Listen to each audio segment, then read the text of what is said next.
Hi, hello, welcome. எல்லோரும் எப்படி இருக்கீங்க? நல்லா இருக்கீங்களா? நல்லா இருக்கீங்கன்னு நினைக்கிறேன். நானும் ரொம்ப நல்லா இருக்கேன். ஸோ இன்றைக்கி நம்ம சேனலில் வந்துட்டு ஒரு ஸ்வீட் ரெசிபி தான் பார்க்க போகிறோம். ரொம்ப பேர் வந்துட்டு கேசரிக்கு வந்து பார்த்திங்கன்னா ப்ராப்பரான தண்ணி ஒழுங்காக வைக்காதனால வந்து பார்த்திங்கன்னா ரொம்ப ஒரு மாதிரி வரவரன்னு ஆயிரும், இல்லைன்னா ரொம்ப குழஞ்சிரும். ஸோ அந்த மாதிரி இருக்கும். இன்றைக்கி எக்ஸாக்டாக எப்படி பண்ணலாங்கிறத நம்ம சேனலில் பார்க்க போகிறோம். வாங்க எப்படி பண்ணலாங்கிறத பார்க்கலாம். ஸோ நான் வந்து 2 கரண்டி வந்துட்டு பார்த்திங்கன்னா நான் வந்து நெய்யை ஆட் பண்ணுறேன். நான் இன்றைக்கி வந்து பார்த்தா 1 கிலோ ரவை எடுத்திருக்கேன். 1 கிலோ ரவை, 1,4 கிலோ சர்க்கரை. ஸோ இது எல்லாமே. ஸோ முந்திரி ஆட் பண்ணியிருக்கேன். அதுக்கு முன்னாடி நெய் ஊற்றிருக்கேன். ஸோ நெய் காஞ்சிருச்சு, முந்திரி வறுக்கலாம். ஸோ முந்திரியை வந்துட்டு கொஞ்சம் நல்லா வந்து கோல்டு கலர் வரும்போது வந்து பார்த்திங்கன்னா அதுக்கப்புறம் நம்ம வந்துட்டு திராட்சையை போட போகிறோம். ஸோ முந்திரி ஃப்ரை ஆகிடுச்சு. இப்போ நம்ம திராட்சை ஆட் பண்ணியாச்சு. ஸோ இது ரெண்டையுமே வறுத்துக்கலாம்.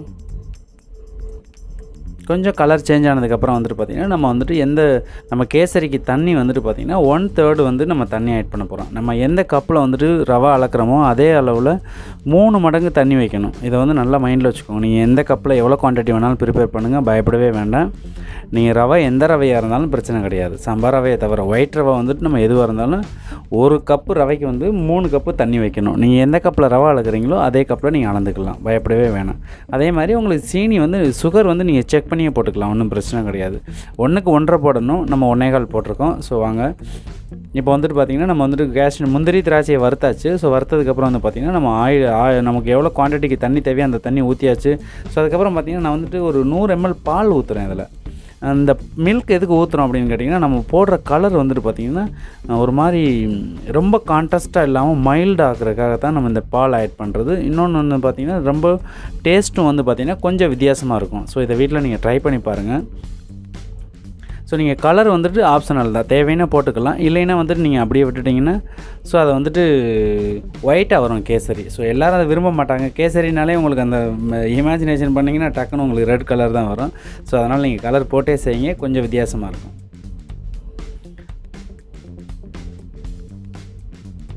ஸோ இப்போ நம்ம வந்து பார்த்திங்கன்னா நம்ம கொட்டி வச்சது ஆல்ரெடி போட்டு வச்சது எல்லாமே வந்து கொதிச்சு ரெடி ஆகிடுச்சு. இந்த டைமில் வந்துட்டு நம்ம ரவை ஆட் பண்ண போகிறோம். ரவை ஆட் பண்ணும்போது நீங்கள் வந்துட்டு அடுப்பை வந்துட்டு ஸ்லோவில் வச்சுட்டு நீங்கள் அதுக்கப்புறம் தான் ரவை ஆட் பண்ணணும். ஸோ இந்த மாதிரி வந்து பார்த்திங்கன்னா அந்த மாதிரி விஸ்க் இருந்துச்சுன்னா மோர் கலக்கிறத எடுத்து வச்சு நீங்கள் இந்த மாதிரி கிண்டிக்கிட்டே இருந்தீங்கன்னா கரெக்டாக இருக்கும். ஆனால் ரவையை வந்து கொஞ்சம் கொஞ்சமாக போடுங்க, மொத்தமாக போட்டிங்கன்னா அது வந்து கட்டி சேர்ந்துடும். ஸோ உங்களுக்கு வந்து கிண்டுறதுக்கு கஷ்டமாக இருக்கும். அதுக்கப்புறம் அதை உடைக்கிறதுக்கு உங்களுக்கு டைம் ஆகும். அதனால் வந்துட்டு இந்த மாதிரி விஸ்க்காக இருந்துச்சுன்னா உங்களுக்கு மிக்ஸ் பண்ணுறதுக்கு ஈஸியாக இருக்கும். ஸோ நான் இப்போ எடுத்து வச்ச ரவை எல்லாமே நான் போட்டுட்டேன். ஸோ இப்போ பார்த்தீங்கன்னா உங்களுக்கு ரவையை போட்டோன்னா பார்த்தீங்கன்னா உங்களுக்கு தண்ணி நிறையா இருக்க மாதிரி உங்களுக்கு ஒரு பயம் வரும். ஸோ அது வந்து பயப்பட வேண்டியது கிடையாது. ரவை வந்து ஸ்லோ ஃப்ளேமில் குக் ஆகும்போது அந்த தண்ணி எல்லாமே இஞ்சிடும். ஸோ அதனால் வந்துட்டு என்னென்னா நீங்கள் அடுப்பை ஏற்றாமல் நார்மலாக ஸ்லோ ஃப்ளேமில் குக் பண்ணிங்கனாலே வந்துட்டு உங்களுக்கு எக்ஸாக்டாக பர்ஃபெக்டாக வரும் இந்த கேசரி. நான் சொன்ன மெஷர்மெண்ட்டு மட்டும் எடுத்துக்கோங்க. நீங்கள் எந்த கப்பில் வந்து ரவை அளக்குறீங்களோ அதே கப்பில் வந்துட்டு 3 மடங்கு தண்ணி எடுத்துக்கோங்க. அவ்வளோதான். கண்ணை மூடிக்கிட்டு நீங்கள் கேசரி பண்ணலாம். அப்படி அல்வா மாதிரி இருக்கும். இப்போ பாருங்கள், நீங்களே பார்த்தீங்கன்னா தெரியும், கொஞ்சம் கொஞ்சமாக டைட் ஆகிட்டே இருக்குது பாருங்கள். ஆனால் ரொம்ப முக்கியம் வந்து என்னென்னு கேட்டிங்கன்னா அடுப்பு வந்து மீடியம் ஃப்ளேமில் வச்சு தான் நீங்கள் குக் பண்ணணும். இப்போ பாருங்கள், நம்ம போட்டிருக்கிறது வந்து எந்தளவு வந்து வந்திருக்குன்னு பாருங்கள். ரவையும் வெந்துருச்சு. இப்போ கொஞ்சம் டைட் ஆகிட்டு இருக்குது. ஸோ இந்த பொசிஷன் வரும்போது நம்ம வந்து இதுக்கு எடுத்து வச்சுருக்க சீனி வந்து நம்ம ஆட் பண்ண போகிறோம். ஸோ இதே மாதிரி சீனி நம்ம எவ்வளோ அளவு எடுத்து வச்சுருக்கோமோ அதே மாதிரி அதை ஃபுல்லாக ஆட் பண்ணதுக்கப்புறம் பார்த்தா திரும்பவும் லூஸ் ஆகும். ஆனால் பட் நீங்கள் பயப்பட வேணாம். அந்த சீனியோட மெல்ட் ஆகிறது வந்து திரும்பவும் வந்து அது டைட் ஆகும். ஸோ இப்போ சீனி போட்டாச்சு, ஓரளவுக்கு டைட்டான ரவா வந்து இப்போ லூஸ் ஆகிடுச்சு. ஸோ இந்த பொசிஷன் வரும்போது நம்ம விடாமல் வந்துட்டு ஒரு 5 minutes கிண்டிக்கிட்டே இருக்கணும்.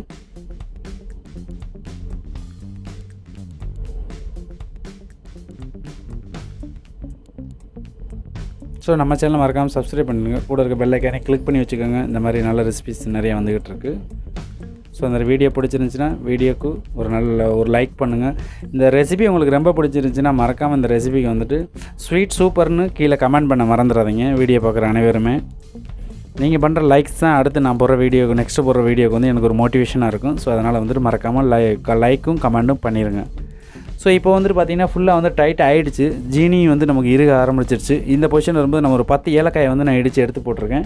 ஸோ நீங்கள் பவுடராக இருந்தாலும் போட்டுக்கலாம், ஏலக்காய் தேவையில்லைன்னா விட்டுறலாம், ஒன்றும் பிரச்சனை கிடையாது. நான் வந்து 10 பீஸ் போட்டிருக்கேன். ஸோ போட்டாச்சு, இது ஃபினிஷிங் பொசிஷன் வந்துருச்சு. ஸோ இது வரும்போது தான் நான் வந்துட்டு கொஞ்சம் ஆயிலும் கொஞ்சம் நெய்யும் ஆட் பண்ணியிருக்கேன். ஃபஸ்ட்டு ஊற்றுனது ஆயில், செகண்ட் டைம் ஊற்றுனது நெய். ரெண்டையும் ஏன் மிக்ஸ் பண்ணி ஊற்றுறோன்னா, வெறும் நெய் ஊற்றினாலும் திகட்டும், வெறும் ஆயிலை ஊற்றினாலும் சாப்பிட முடியாது. ஸோ அதனால் ரெண்டையும் வந்துட்டு கொஞ்சம் கொஞ்சம் வந்துட்டு நம்ம ஊற்றி ஃபினிஷிங் பொசிஷன் கொண்டு வந்தோம்னா ரொம்ப அழகாக வரும் இந்த கேசரி. இந்த டைமில் நீங்கள் ஊற்றின நெய்யும் ஆயிலும் தான் வந்துட்டு நம்ம எடுக்கும்போது வைக்கும்போது வந்துட்டு பார்த்திங்கன்னா மேலே கையில், அதாவது கரண்டியில் வந்து பிடிக்காமல் பண்ணாமல் வந்து வர்றதுக்காக தான் நம்ம அந்த மாதிரி பண்ணுறது. ஸோ இது வந்து ரொம்ப ஈஸியாக இருக்கும். இப்போ லாஸ்ட்டாக போட்டது வந்து பார்த்திங்கன்னா நான் வந்து புதினா போட்டிருக்கேன். இந்த புதினாவோட ஃப்ளேவரோட கேசரி பண்ணி சாப்பிட்டிங்கன்னா அப்படி ஒரு டேஸ்ட் இருக்கும். புதினா வந்து தண்டு போடக்கூடாது, வெறும் இலையை மட்டும் எடுத்து கழுவிட்டு நீங்கள் நைஸாக ஃபைனாக சாப் பண்ணிவிட்டு போட்டிங்கன்னா அப்படி சூப்பராக இருக்கும். ஸோ இந்த ரெசிபி உங்களுக்கு ரொம்ப பிடிச்சிருக்குன்னு நினைக்கிறேன். ஸோ இதை வீட்டில் ட்ரை பண்ணி பார்த்துட்டு உங்கள் செல்ல குட்டீஸுங்களுக்கு செஞ்சு கொடுங்க. சாப்பிட்டுட்டு அவங்களோட ஃபீட்பேக் என்னங்கிறத கேட்டுட்டு என்னோட கமெண்ட் செக்ஷனில் கமெண்ட் பண்ணுங்கள். ஸோ நான் இந்த வீடியோ பிடிச்சிருந்துச்சுன்னா உங்கள் ஃப்ரெண்ட்ஸுங்களுக்கும் ஷேர் பண்ணுங்கள். மறக்காமல் நான் சேனலை சப்ஸ்கிரைப் பண்ணுங்கள், கூட இருக்க பெல் ஐக்கானை கிளிக் பண்ணுங்கள். ஸ்வீட் பிடிச்சிருந்துச்சுன்னா மறக்காமல் கமெண்ட் பண்ணிடுங்க.